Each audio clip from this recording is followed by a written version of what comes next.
Hello, my name is Josh Leachman, and my presentation is on the harmful effects of tobacco use. So this slide is about who smokes in the U.S.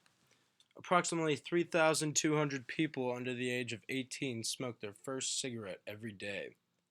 1 in 5 adults or teenagers smoke cigarettes.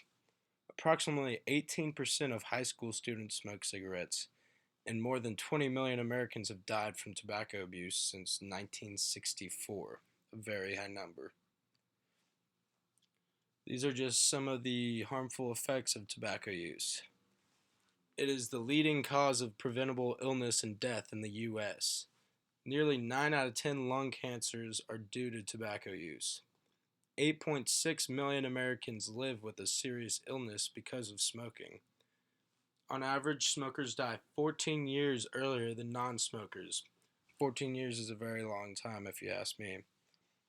Here's a little ad at the bottom, anti-tobacco campaign ad.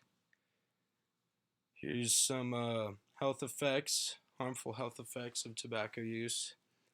It not only causes lung cancer, but it can also lead to throat cancer, mouth cancer, many other cancers, liver cancer, gum cancer, all sorts of cancers, and type 2 diabetes, various forms of leukemia, and the list goes on and on.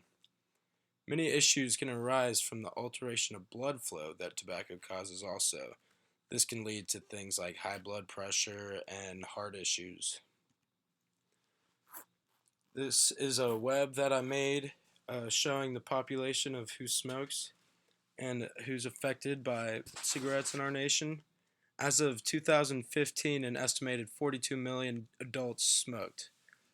88 million non-smoking adults are exposed to secondhand smoke every year. 54% of children ages 3 to 11 were exposed to smoke in 2015.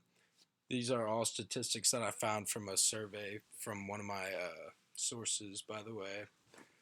And roughly 33,000 non-smokers die every year in the U.S. from exposure to secondhand smoke. An estimated 3,000 non-smoking Americans died of lung cancer due to secondhand smoke just last year. That's a lot of people that are negatively affected by cigarette smoking that don't even smoke themselves.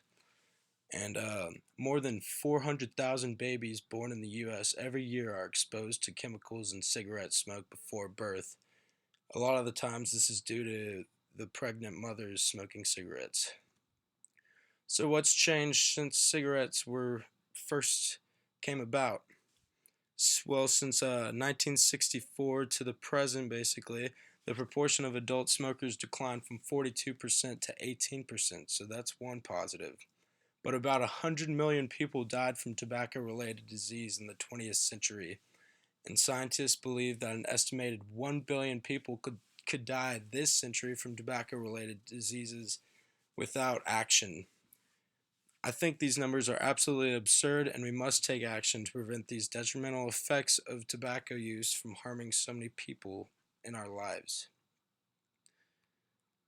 Here are my 3 sites that I use. Thank you for listening, and I hope you enjoyed.